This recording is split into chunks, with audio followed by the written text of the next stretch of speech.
Hello everyone, welcome in GDC. जैसा कि मैं प्रियंका आपको पढ़ाऊंगी चाइल्ड हेल्थ नर्सिंग, और आज हम देखेंगे चाइल्ड हेल्थ नर्सिंग से इम्पॉर्टेंट एक बहुत ही important topic, that is a physical examination. Physical examination क्यों किया जाता है? जैसा कि मैंने आपको प्रीवियस क्लास में इसकी फिजिकल एग्जामिनेशन की गाइडलाइंस और वाइटल साइंस के नॉर्मल वैल्यूज आपके साथ शेयर किए थे, आपको बताए थे कि ये क्यों ज़रूरी होते हैं। जब तक आपको नॉर्मल वैल्यू के बारे में पता नहीं होगा, आप इसे आगे कंटिन्यू नहीं कर सकते, आपको नहीं पता चलेगा बच्चे में क्या एबनॉर्मलिटी है। तो जनरल गाइडलाइंस आपके लिए बहुत इम्पॉर्टेंट है, और वाइटल साइन के बारे में भी जानना आपके लिए बहुत इम्पॉर्टेंट था, जो हम प्रीवियस क्लास में डिस्कस कर सकते हैं। आज हम देखेंगे फिजिकल एग्जामिनेशन का पार्ट 1, जिसमें मैं आपको, जैसा मैंने आपको बताया था, फिजिकल एग्जामिनेशन में हम हेड टू टो बच्चे का फिजिकल एग्जामिन करते हैं। उसमें हम क्या क्या चीज़ें एग्जामिन करते हैं, आज मैं आपको डिटेल में बताऊंगी। तो आज की क्लास हम स्टार्ट करते हैं। जैसा कि आप ब्लैक बोर्ड पे सामने देख रहे होंगे, स्क्रीन पे आपको शो हो रहा होगा डेली नर्सिंग क्विज के बारे में।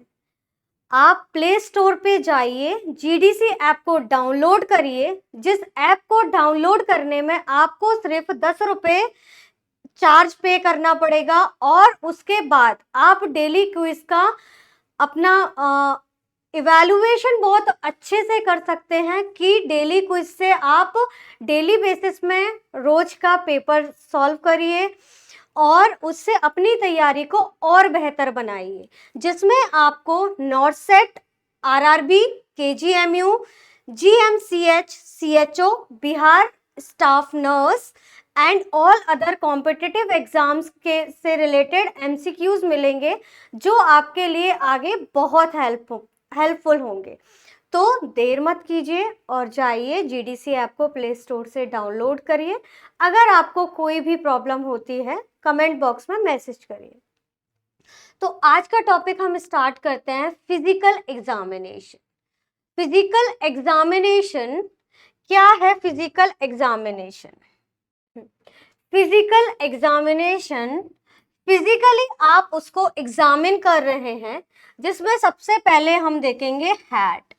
सबसे पहले फिजिकल एग्जामिनेशन हम हमेशा बोलते हैं हेड टू टो, कभी हम नहीं बोलते टो टू हेड। हम हमेशा क्या यूज करते हैं? Head to toe. तो हेड टू टो मतलब सबसे पहले बात यहाँ पे हम किसकी करेंगे? हेड की करेंगे।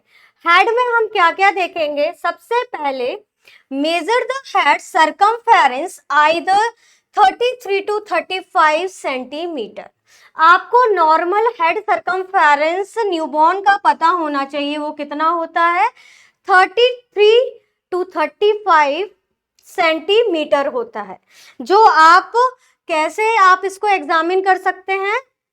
जैसे ही बच्चा बॉर्न होता है, आप इंची टेप की सहायता से उसका हेड सर्कमफेरेंस को मेजर कर सकते हैं, जिसमें आपको ये भी बताना है अगर इस वैल्यू से वैल्यू कम आती है या फिर ज्यादा आती है, तो दोनों ही कम आएगी तो माइक्रो होगा, माइक्रोसेफेलस होगा, और ज्यादा आएगी तो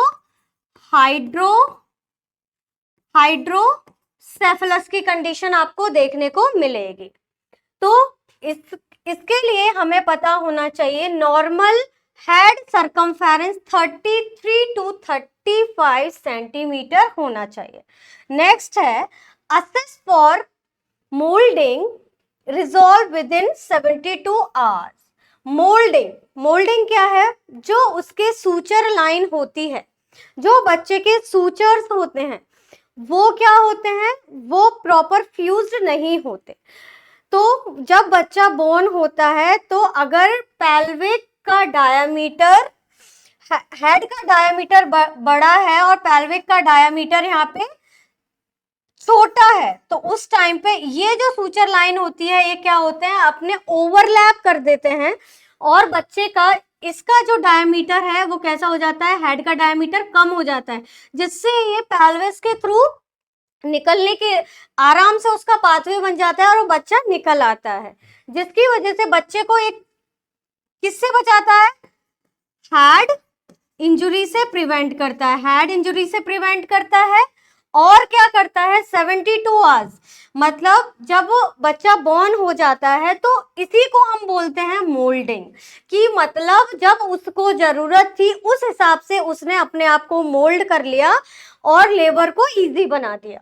तो इसकी ये कब डिसॉल्व हो जाती है स्टूडेंट्स, ये 72 आवर्स बर्थ के आफ्टर 72 आवर्स ऑफ बर्थ ये क्या हो जाती है, डिसॉल्व हो जाती है, डिसॉल्व हो जाती है। तो उसके लिए आपको क्या, आपको पता होना चाहिए मोल्डिंग क्या है और ये कब और कैसे रिजॉल्व हो रही है। Assist for head injury either caput succedaneum and cephalohematoma. Assist for head injuries, जैसा मैंने बताया मोल्डिंग हमें हेड इंजुरी से प्रिवेंट कर रही है, लेकिन अगर कोई हेड इंजुरी है तो आप कैसे उसे असिस्ट करेंगे, या तो कैप्यूट सक्सेडिनम है, मतलब वैक्यूम डिलीवरी, जैसे आपने 3 इडियट में भी देखी होगी, वहां पे वैक्यूम डिलीवरी कंडक्ट कराई गई थी। तो वैक्यूम डिलीवरी मतलब आप प्रेशर देके बच्चे को वैक्यूम प्रेशर देके उसको खींच रहे हैं।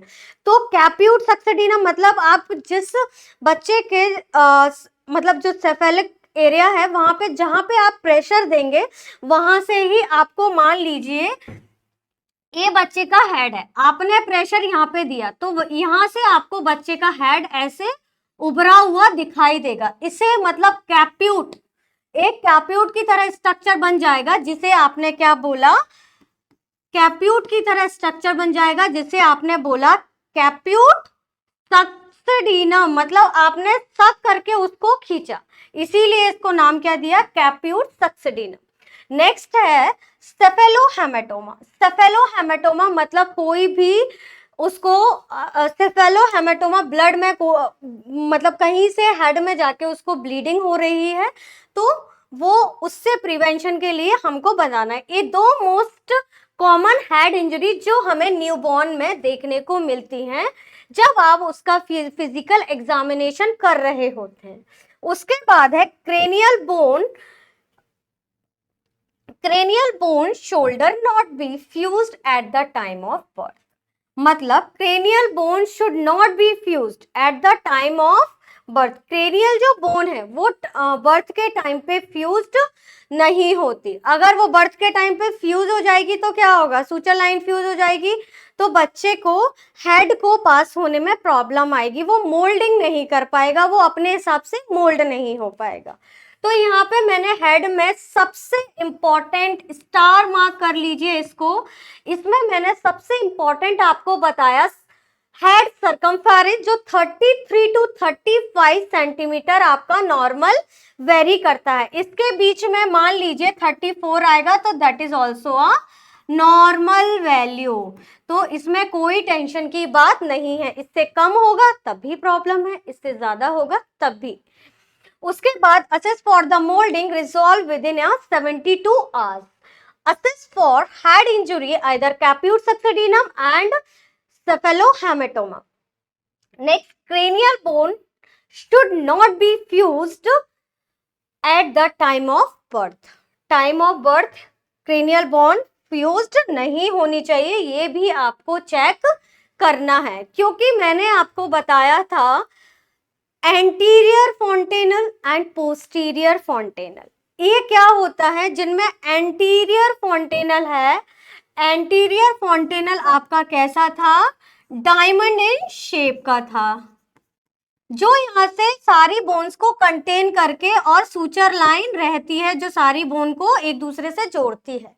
जब मोल्डिंग की कंडीशन आती है तो ये क्या हो जाते हैं, ओवरलैप हो जाते हैं, जिसकी वजह से वो पाथ उसका डायमीटर कम हो जाता है और बेबी इजीली निकल जाता है। वहीं मैंने पोस्टीरियर फोंटेनल में आपको बताया था ये ट्राइंगुलर इन शेप होता है, है ना, ये ट्राइंगुलर इन शेप होता है, ये 6 वीक में फिल हो जाता है और ये 18 मंथ्स में, 18 वीक्स में फिल होता है, 18 वीक्स में फिल होता है। क्लियर है आपको? सो ये था हमारा physical examination of the head. Next हम देखेंगे,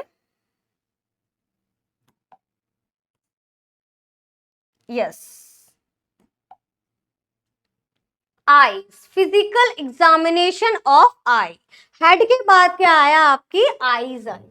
आईज में मैंने आपको बताया, आईज में हम क्या क्या देखेंगे, आईज को आप कैसे देखेंगे। सबसे पहले आईज में आप क्या देखेंगे कि उसे कोई इन्फेक्शन तो नहीं है। आपने भी देखा हो, जैसे कभी आप धूप से धूल से आते हैं या आपकी आंख में कुछ चला जाता है, तो उस दिन आप ये ऑब्जर्व करते होंगे कि आपकी आंख में बहुत म्यूकस सीक्रेशन होता है, जो इनर कैंथस ऑफ दी आई में डिपॉजिट हो जाता है। तो वहां पे आपने देखा, क्या देखेंगे, assist for the eye infection, ophthalmia न्यूनेट्रम।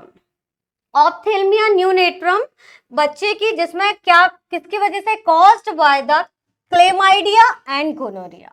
ये दो आपको देखने को मिलेंगे, जहां पे क्लेमाइडिया और गोनेरिया, जिसकी वजह से ये मोस्ट कॉजेटिव एजेंट हैं, कॉजेटिव एजेंट है किसके लिए? इन्फेक्शन को कॉज करने के लिए। तो आपको अगर मान लीजिए एक कोई क्वेश्चन आपने, एग्जामिनर ने आपको दिया और उसने वहां पे आपको क्लेमाइडिया भी दे दिया और गुनेरिया भी दे दिया, तो आज आप जब ये वीडियो देख रहे होंगे तो आप मुझे इसमें कमेंट बॉक्स में मेरे को एक क्लियर करेंगे कि क्लेमाइडिया को आप प्रायोरिटी देंगे या गुनेरिया को आप प्रायोरिटी देंगे। तो ये आपका होमवर्क है, आपका होमवर्क है, ये आपको कंप्लीट करके लेके आना है। नेक्स्ट, इन्फेक्शन हुआ किसकी वजह से हुआ? क्लेमाइडिया की वजह से हुआ और गोनेरिया की वजह से हुआ। नेक्स्ट है, I should be clean and symmetrical. Eyes हमेशा कैसी? I should be clear. Eyes हमेशा कैसी होनी चाहिए? क्लियर होनी चाहिए और सिमेट्रिकल होनी चाहिए। सिमेट्रिकल मतलब,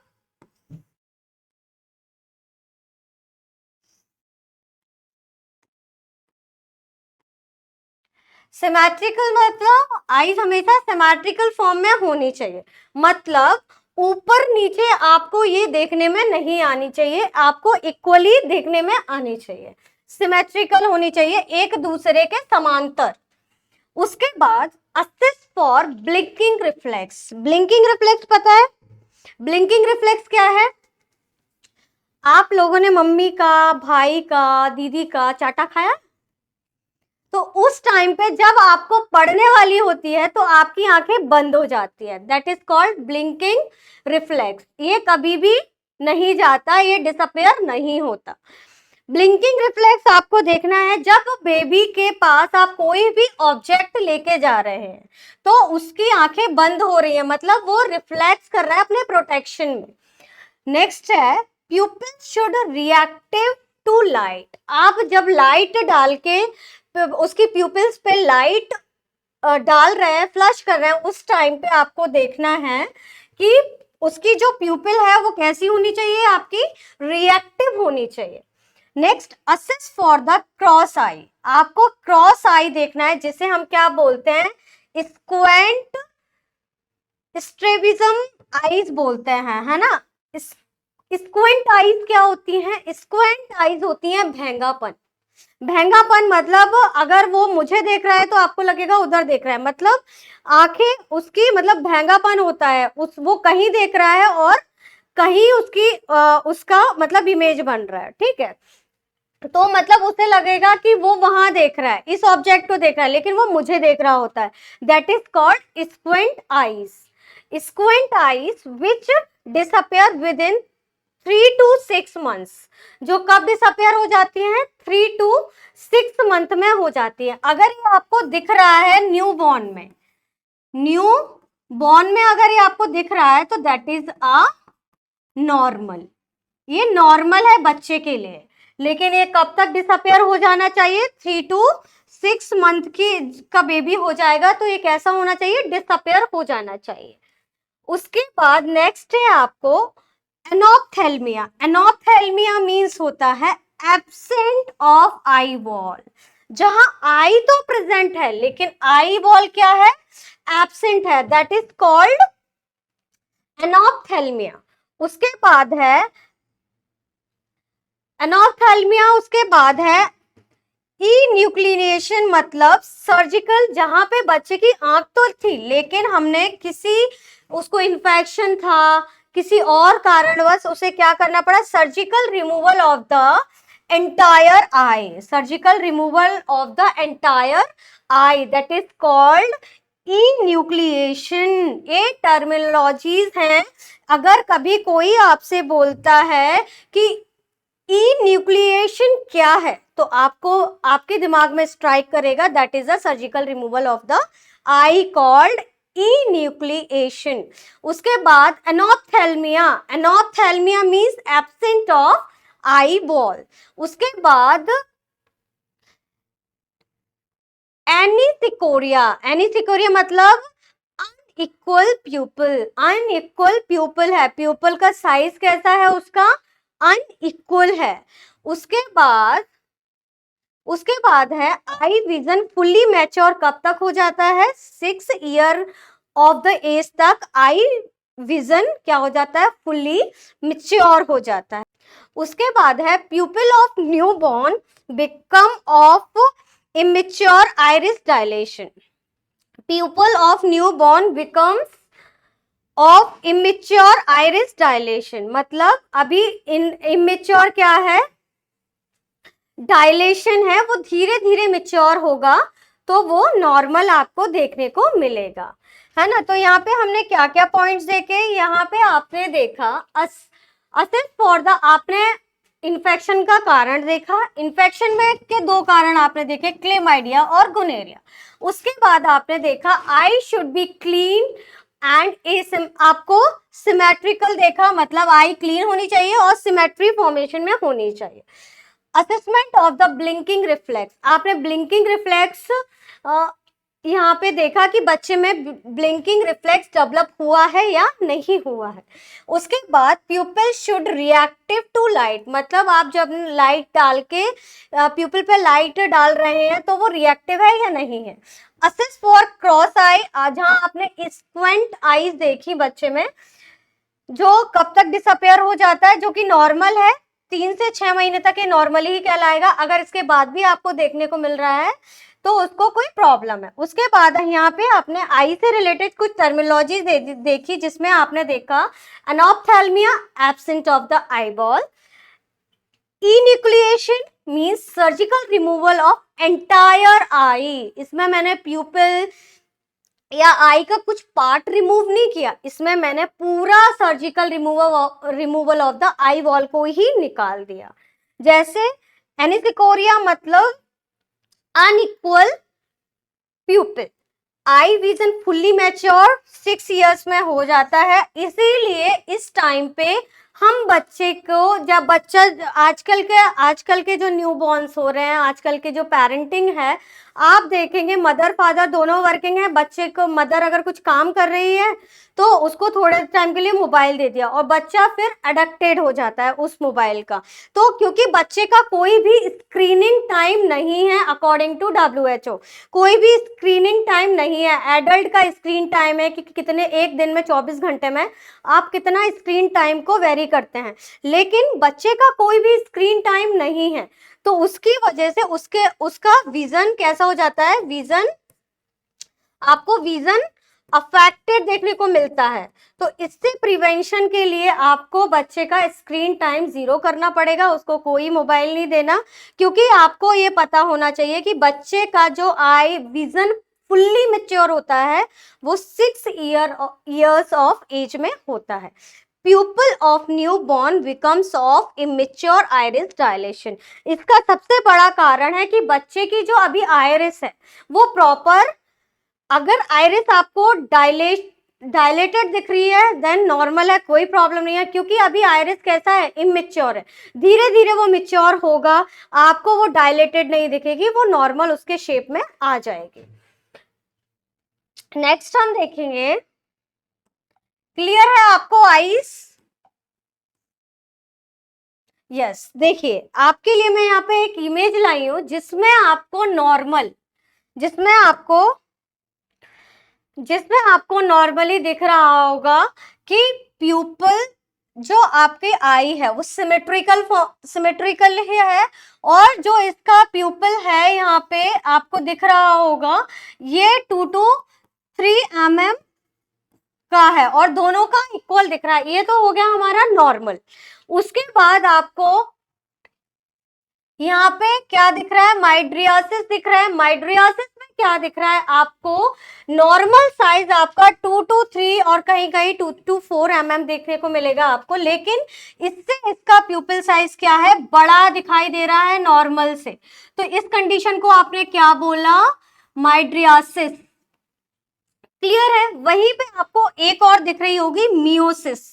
मियोसिस में आपने देखा कि नॉर्मल से उसका साइज बहुत छोटा है, जो कि 1 to 2 mm का होगा, है ना, नॉर्मल से बहुत छोटा है, जिस कंडीशन को हम बोलते हैं मियोसिस। उसके बाद आपको दिख रहा होगा यहाँ पे एनीसिकोरिया। एनीसिकोरिया में अनइक्वल प्यूपल साइज है, एक का आपको बड़ा दिख रहा है जो आपका 4 से 6 mm के अप्रोक्सीमेट होगा, राइट, और एक का आपको नॉर्मल दिख रहा है जो 2 to 3 mm का होगा। तो उस कंडीशन में अगर आपको इस तरीके की कोई भी कंडीशन न्यूबॉर्न में दिखाई देती है, तो वहां पे आप उसको ये देख के बता सकते हैं कि बच्चे को माइड्रियासिस है, मियोसिस है या एनिस्कोरिया है बच्चे को। तो यहाँ पे नॉर्मली उसका प्यूपल साइज इक्वल है, सिमेट्रिकल आईज है। माइड्रियासिस में ए बड़ा है, ओवर है, और इसमें मियोसिस में आपका छोटा है बहुत, और एनिसिकोरिया में एक बड़ा है और एक छोटा है, जो मैंने आपको बताया था अनइक्वल प्यूपल साइज। तो ये आपको याद रखना है। क्लियर है? उसके बाद नेक्स्ट हम देखेंगे ईयर्स के बारे में। हमने हेड देख लिया, आईज देख ली, अब हमारा ईयर की बारी आई। ईयर में आप क्या देखेंगे, year should be symmetrical and easy. ठीक है, ईयर कैसा होना चाहिए आपका, सिमेट्रिकल होना चाहिए। देखिए ये आपकी आईज है, इसके एक अलाइनमेंट में ही आपको आपके ईयर देखने को मिलेंगे। ठीक है, अगर इससे कान आपका, मान लीजिए कि अगर ये आपको यहाँ पे देखने को ऐसा कुछ मिल रहा है, तो मतलब ये क्या है आपका, ear should be above the imaginary line from lateral canthus. It, if not, then it may indicate Down syndrome. अगर डाउन सिंड्रोम को आप हाईलाइट कर लीजिए, अगर आपको इसके अलाइनमेंट में दिख रहा है तो दैट इज अ नॉर्मल। ये कैसा है, नॉर्मल है। अगर आपको इससे डाउनवर्ड दिख रहा है, नीचे की तरफ दिख रहा है, लेटरली दिख रहा है, तो ये किसको इंडिकेटेड कर रहा है, ये डाउन सिंड्रोम को इंडिकेट कर रहा है। तो ये आपको अच्छे से चेक कर लेना है। उसके बाद है एनोट, इसमें मैंने आपको एक टर्म दी है एनोटिया, मतलब एब्सेंस ऑफ ईयर पिन्ना, जहां पे ईयर पिन्ना ही एब्सेंट है। बच्चों हमेशा याद रखिए, जहां पे ए आ जाता है वहां पे मतलब एब्सेंट ही आपको देखने को मिलेगा, तो कंफ्यूज नहीं होना है। Anotia means absent of ear pinna. उसके बाद है install ear drops. Install ear drops, install ear drop में हम क्या देखते हैं, जब आप बच्चे को कोई भी इंफेक्शन हुआ है और आप उसे कोई भी ईयर ड्रॉप डॉक्टर ने प्रिस्क्राइब किया है, फिजिशियन ने प्रिस्क्राइब किया है, और आप वो उसको कान में दवाई डाल रहे हैं, तो उस टाइम पे आपको क्या करना है, आपको क्या करना है, मतलब कान को कैसे खींचना है, कैसे उसमें दवाई अच्छे से जाएगी, उसकी सही जगह तक पहुंचेगी, तो वो देखने के लिए यहाँ पे मैंने आपको बताया इन चिल्ड्रन इन एडल्ट। क्यों इन चिल्ड्रन है, मतलब बच्चा है तो हमेशा याद रखिए, ट्रिक से याद कीजिए, बच्चा छोटा है तो सबसे पहले मैं उसके कान खींच सकती हूँ, तो उसको मैं डाउनवर्ड लेके जाऊंगी, डाउनवर्ड कान को लेके जाएंगे, डाउनवर्ड, उसके बाद बैकवर्ड, मतलब डाउनवर्ड किया उसके बाद बैक किया, तो डाउनवर्ड और बैकवर्ड,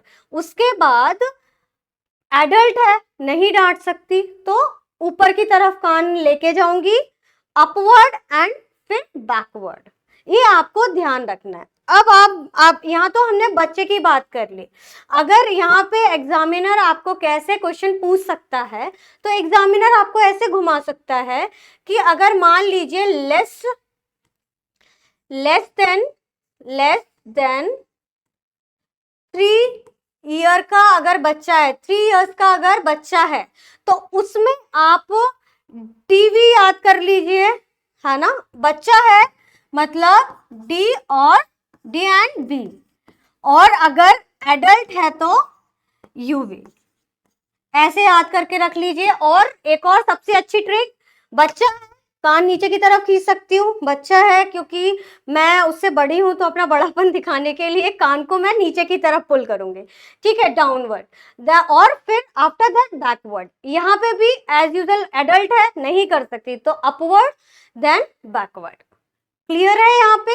तो ईयर्स में हमने देखा सिमेट्रिकल फॉर्मेशन देखा उसका, उसके proper line from the lateral canthus में होना चाहिए, लैटरल, देखिए आई का ये इनर कैंथस है मतलब, और ये लैटरल कैंथस है बाहर की तरफ। और एक और इम्पोर्टेंट थिंग, जब भी हम आई को क्लीन करते हैं हम इनर टू आउटर करते हैं और आउटर टू इनर करते हैं, सबसे पहले क्लीन करने का ये नॉर्मल चीज होती है, हम लेस contamination to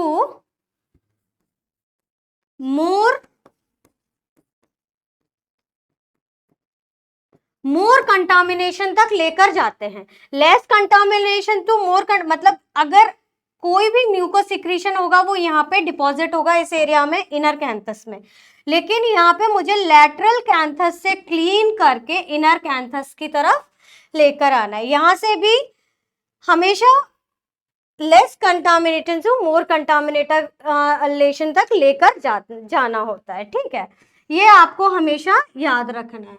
तो इसमें मैंने देखा एनोटिया देखा, जिसमें मैंने आपको बताया एब्सेंस ऑफ ईयर पिन्ना, जहां पर ईयर पिन्ना एब्सेंट है।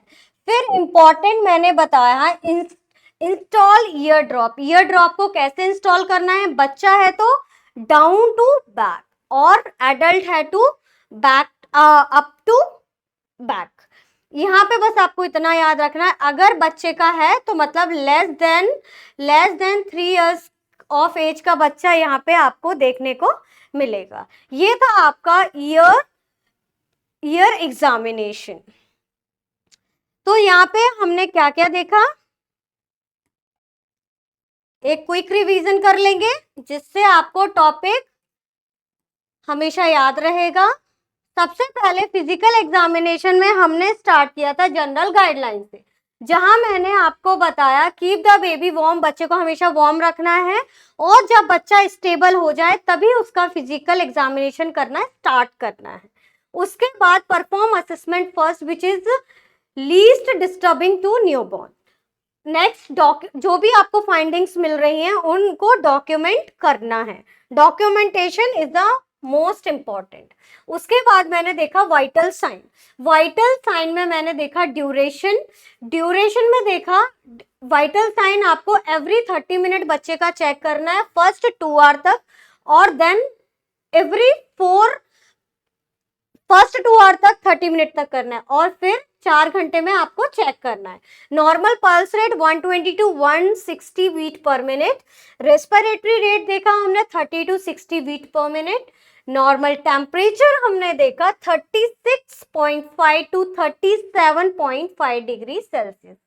ब्लड प्रेशर आपने देखा 34 टू 41 mm ऑफ Hg। अगर एक रेंज की बात की तो 80/50 mm ऑफ Hg। इसमें मैंने आपको बोला था 20/10 प्लस माइनस आप कर सकते हैं। SpO2 देखा फर्स्ट मिनट में 60 टू 65 था, एवरी मिनट में 5 का वेरिएशन आता जा रहा है और बढ़ता जा रहा है। आप देखेंगे 10 मिनट में 85 टू 90 हो गया है, जस्ट बिकॉज ऑफ उसके लंग्स क्या हो रहे हैं, मिच्योर हो रहे हैं, जिसकी वजह से सैचुरेशन उसका अच्छा हो रहा है। उसके बाद आपने देखा CRT मतलब कैपिलरी रिफिल टाइम, जो लेस देन बच्चों में 3 सेकेंड का होता है और एडल्ट में 3 सेकेंड का होता है। तो ये आपको उसके नेल बेड से चेक करना है, नेल को नहीं प्रेस करना, नेल के ऊपर का जो पोर्शन होता है उसे प्रेस करना है और उसके बाद आपको देखना है कि वो वापस से उसका कलर नॉर्मल हुआ या नहीं। उसके बाद देखा आपने मरमर, मरमर मतलब सॉफ्ट इजेक्शन एंड सिस्टोलिक मरमर, यहाँ आपने देखा। उसके बाद फिजिकल एग्जामिनेशन स्टार्ट हुआ, जहां हमने हेड देखा जिसका सरकमफेरेंस कितना था 33 टू 35 सेंटीमीटर। अगर मोल्डिंग हो रही है तो वो 75 आवर्स में डिसॉल्व हो जानी चाहिए। इंजरी क्या क्या हो सकती है, कैप्यूट सक्सेडिनम हो सकता है, सिपेलो हेमेटोमा हो सकता है। उसके बाद cranial bone should not be fused at the time of birth, ये आपको चेक करना है। उसके बाद हमने आईज में देखा कि अगर इन्फेक्शन है तो वो किसके वजह से हो सकता है, क्लेमाइडिया और गोनेरिया की वजह से हो सकता है। उसकी सिमेट्रिकल फॉर्मेशन चेक करना है, क्लियर है और सिमेट्रिकल है या नहीं, आई ब्लिंकिंग रिफ्लेक्स है या नहीं, रिएक्टिव है लाइट के लिए है, ये देखना है, और स्क्वेंट आइज तो प्रेजेंट नहीं है। अगर है तो वो 3 to 6 मंथ में डिसअपेयर हो जाएगी। बच्चे में जो एनॉप्थेल्मिया है मतलब एब्सेंट ऑफ आईबॉल, जहां आईबॉल का फॉर्मेशन ही नहीं हुआ। उसके बाद न्यूक्लिएशन मतलब सर्जिकल रिमूवल ऑफ एंटायर आई हो गया है। एनिस्कोरिया मतलब अनइक्वल प्यूपिल जहां देखने को मिलती है। Eye vision fully mature 6 years की एज में हो जाता है और pupil of the newborn becomes of immature iris dilation.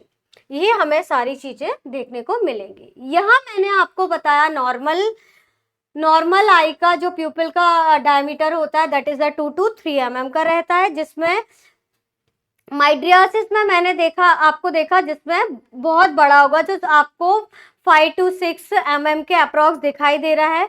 Meiosis में बहुत छोटा दिख रहा है 1 to 2 mm का, और एनिसिकोरिया में मतलब अनइक्वल दिख रहा है, एक बड़ा और एक छोटा। तो ये थे यहाँ पे। उसके बाद हमने देखा ईयर्स में, जहां पे आपने उसकी सिमेट्रिकल को चेक किया। उसके बाद इमेजिनरी लाइन को देखा, अगर इमेजिनरी लाइन से लेटरली आपको दिखाई दे रहा है तो वो क्या है, डाउन सिंड्रोम का इंडिकेशन है, जो कि आपको नोट करना है और फिजिशियन को इन्फॉर्म करना है। एनोट आपने वहां पे नेक्स्ट देखा एनोटिया देखा, जहां एब्सेंस ऑफ ईयर पिन्ना दिखा। इंस्टॉलेशन का मेथड बताया, अगर बच्चा है तो आपको डाउन बैक, और अगर एडल्ट है तो अप और बैक। ये हमने सारे यहाँ देखे फिजिकल एग्जामिनेशन में। होप तो आपको सबको समझ आया होगा। अगर आपको कहीं पे भी कोई भी प्रॉब्लम आती है आप कमेंट बॉक्स में छोड़ सकते हैं, और अपनी तैयारी को कंटिन्यू करने के लिए GDC ऐप को डाउनलोड कर सकते हैं, डेली क्विज दे सकते हैं, जो आपकी तैयारी को और बेहतर बनाने में आपकी मदद करेगा। इसलिए GDC आपके लिए एक बहुत मिनिमल अमाउंट में GDC nursing pro app daily quiz लेकर आया है। और भी अगर आप तैयारी को और बेहतर बनाना चाहते हैं तो हर रोज शाम 6 बजे हमारी तरफ से व्हाइट कोट वॉरियर सीरीज चलाई जा रही है, जिसको आप रोज अटेंड करके अपनी तैयारी का एक इवैल्यूएशन कर सकते हैं कि आपकी तैयारी आपके हिसाब से कैसी चल रही है। So thank you to all.